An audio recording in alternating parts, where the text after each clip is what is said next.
अगर कश्मीर वैली और जम्मू कश्मीर आज भारत के साथ है, उसका श्रेय अगर किसी को जाता है तो पंडित जवाहरलाल नेहरू को जाता, शेख अब्दुल्ला को जाता है।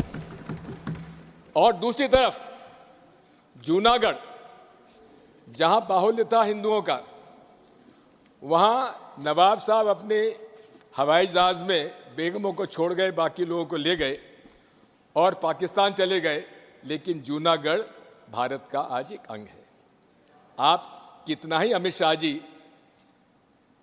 पंडित जवाहरलाल नेहरू जी के बारे में कुछ भी कहें, लेकिन एक बात मैं आपसे कहना चाहता हूं, अगर आज जम्मू कश्मीर और विशेषकर जम्मू कश्मीर वैली आज भारत का अंग है, उसका एकमात्र श्रेय किसी को जाता है तो पंडित जवाहरलाल नेहरू पर विश्वास था शेख अब्दुल्ला का, जिसकी वजह से आज कश्मीर वैली हमारे साथ है। सर, आर्टिकल 370 के बारे में बहुत सारी बातें कही गई, आतंकवाद समाप्त हो जाएगा, लेकिन आर्टिकल 370 में बचा क्या था? 90% जो अलग से आर्टिकल 370 के प्रोविजंस थे, वो तो इंडियन कॉन्स्टिट्यूशन के साथ उसमें समावेश कर दिए गए थे पहले, धीरे धीरे, इसलिए उसका कोई असर नहीं था। और कहा था आतंकवाद खत्म हो जाएगा, समाप्त हो जाएगा, लेकिन क्या आतंकवाद समाप्त आज हो गया? रोज हम आतंकवाद की गतिविधियां वहां पर देख रहे हैं, हमारे लोग शहीद हो रहे हैं। मैं आज फिर से कह देता हूं, मान्यवर बैठ जाइए दिग्विजय जी, अब हो गया, लोग समझ चुके हैं आपको, बैठ जाइए।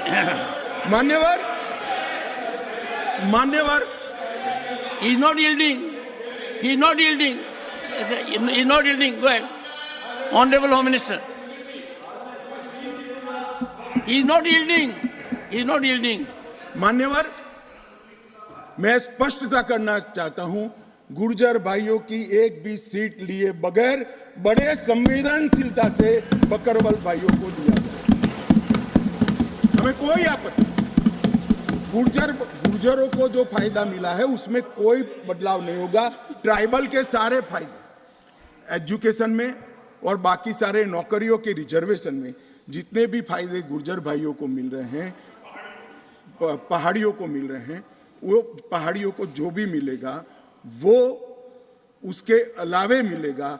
एक भी नौकरी ना खत्म होगी, ना एक भी शिक्षा की सीट खत्म होगी, पूरा का पूरा अधिकार आपका भी रहेगा, उनका भी। मान्यवर, एक बहुत बड़ी चर्चा चली कि जवाहरलाल नेहरू जी का कश्मीर के लिए कंडक्ट और इस पर हमारा नजरिया थोड़ा तंग है।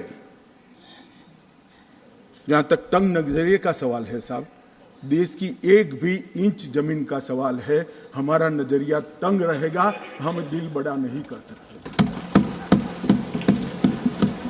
किसी को अधिकार नहीं है अपने बड़े हृदय को दिखाने के लिए देश का एक भूभाग देश से चला जाए और मूक दर्शक बनकर खड़े रह जाए, किसी को अधिकार नहीं।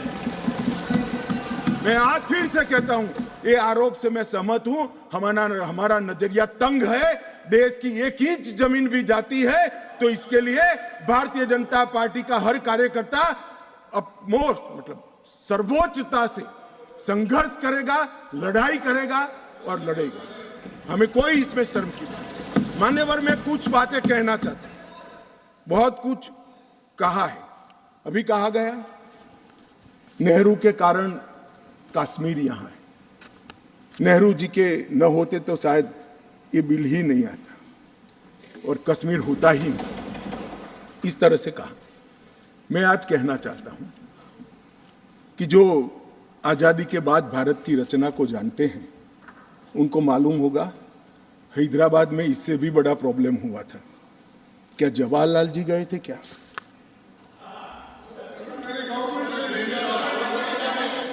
तो यहां गवर्नमेंट नहीं, यहां नेहरू। क्या कर रहे हो खड़गे जी, अभी भी वापस आओ।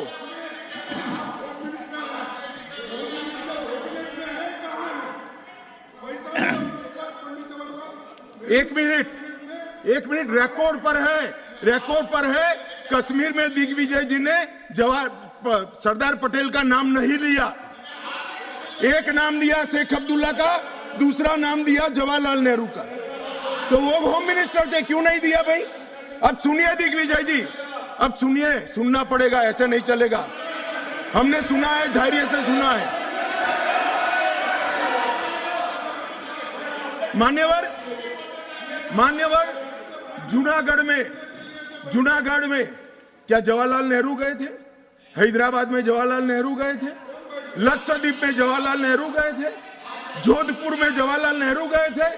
जवाहरलाल नेहरू एक ही जगह काम देखते थे, जम्मू कश्मीर में, जिसको आधा छोड़कर आ गए।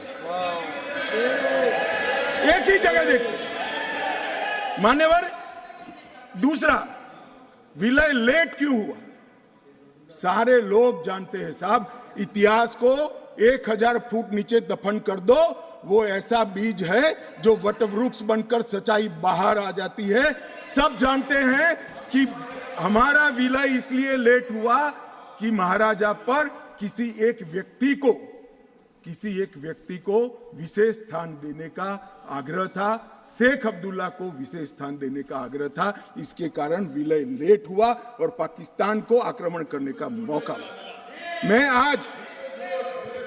मैं आज ये पूछना चाहता हूं कि इतने सारे कठिन राज्यों का विलय हो गया, कहीं पर 370 क्यों नहीं है?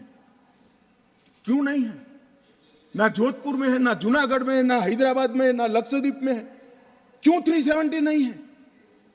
कि संवेदनशील हृदय के कारण 370 है। संवेदनशील हृदय। मान्यवर, कंडीशन किसने रखी? किसने स्वीकार की? इतिहास जवाब मांगता है, देश की जनता जवाब मांगती है, जवाब देना पड़ेगा, भाग नहीं सकते इतिहास से कोई।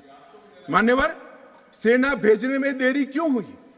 और ये कहते हैं कि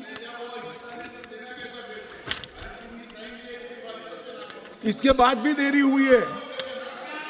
मैं साहब एक रेफरेंस सैम मानेकशॉ का देना चाहता हूं। फील्ड मार्शल सैम मानेकशॉ तब डायरेक्टर ऑफ मिलिट्री ऑपरेशंस थे। उन्होंने एक जगह पे कहा है कि कबीलाई हमलावर आक्रामक और लूट मचा रहे थे, तब चर्चा में ही व्यस्त थे। मैं व्यक्ति का नाम देना नहीं चाहता, वरना खड़े हो जाएंगे। तब एक मीटिंग में सैम मानेकशॉ मौजूद थे। सरदार पटेल जी ने नेहरू जी को कहा, जवाहर, आप कश्मीर चाहते हो या नहीं चाहते हो, देरी क्यों हो रही है? तब जाकर सेना भेजने का निर्णय हुआ है।